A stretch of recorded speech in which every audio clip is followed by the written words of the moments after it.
Hello and welcome to Shutter Study.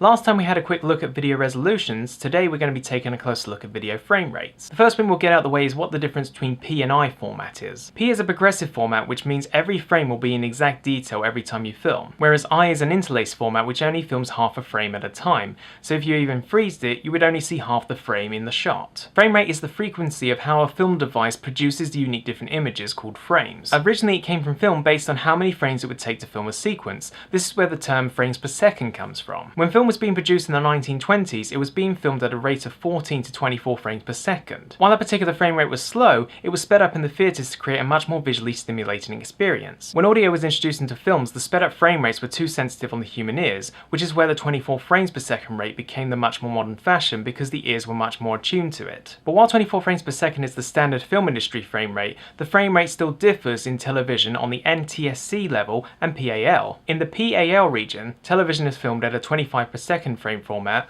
while NTSC is filmed at a 30 frame per second format. And this particular difference is why if you played a Region 1 and Region 2 DVD simultaneously, the Region 2 DVD will finish first every time. So while there is a difference between PAL and NTSC, why is there a difference between 30 frames and 24 frames per second? The short answer is 30 frames per second doesn't produce the strobing effect that 24 frames per second would produce under certain lighting conditions. So that speed difference of 6 frames per second does make a difference when it comes to filming in America. A newer film rate that's being introduced into the industry is 480p. While that frame rate is twice the speed of 24 frames per second, it's designed with the intention of removing motion blur and flicker from production. This particular format is still getting mixed receptions at this present time. Now that we looked at the different frame rates, what particular cameras support these? Out of all the cameras, the SLR is going to be the most flexible when it comes to filming, as it offers the standard 1080 frame rates of 24, 25 and 30 frames per second, but also offers more frame rates in 720 HD. There are, however, some CSC and bridge cameras that do offer different frame rates, but the SLRs are going to still be the most flexible. In the 720 format, you're able to film in 24, 25, 30 and 60 frames per second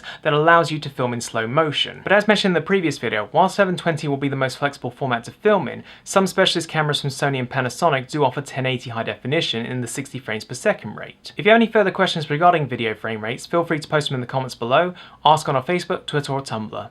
If you'd like to learn more with Shutter Study, please subscribe.